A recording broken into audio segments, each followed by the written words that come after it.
1 Samuel chapter 13. Saul was 30 years old when he became king, and he reigned over Israel 42 years.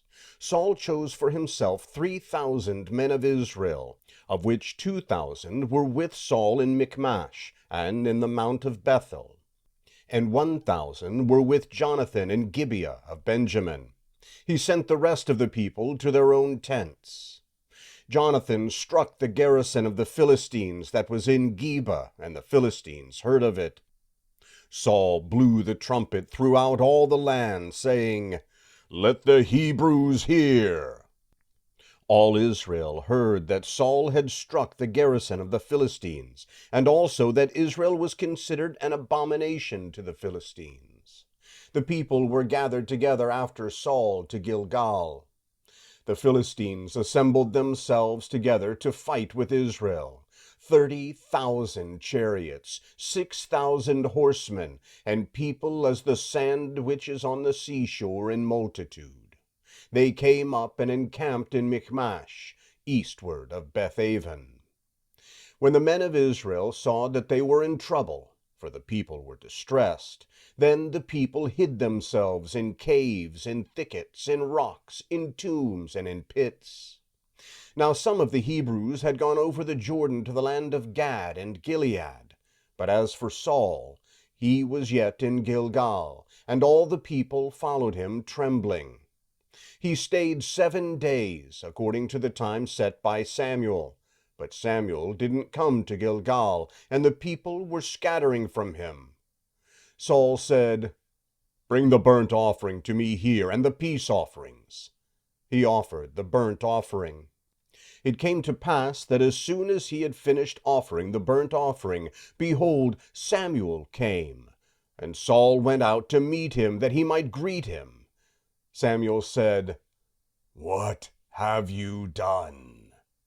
Saul said, "Because I saw that the people were scattered from me, and that you didn't come within the days appointed, and that the Philistines assembled themselves together at Michmash. Therefore I said, Now the Philistines will come down on me to Gilgal, and I haven't entreated the favor of the Lord. I forced myself, therefore, and offered the burnt offering."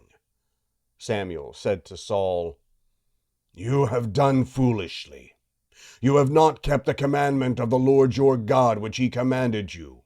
For now the Lord would have established your kingdom on Israel forever. But now your kingdom will not continue. The Lord has sought for himself a man after his own heart, and the Lord has appointed him to be prince over his people, because you have not kept that which the Lord commanded you." Samuel arose and went from Gilgal to Gibeah of Benjamin. Saul counted the people who were present with him, about 600 men. Saul and Jonathan his son, and the people who were present with them, stayed in Gibeah of Benjamin, but the Philistines encamped in Michmash.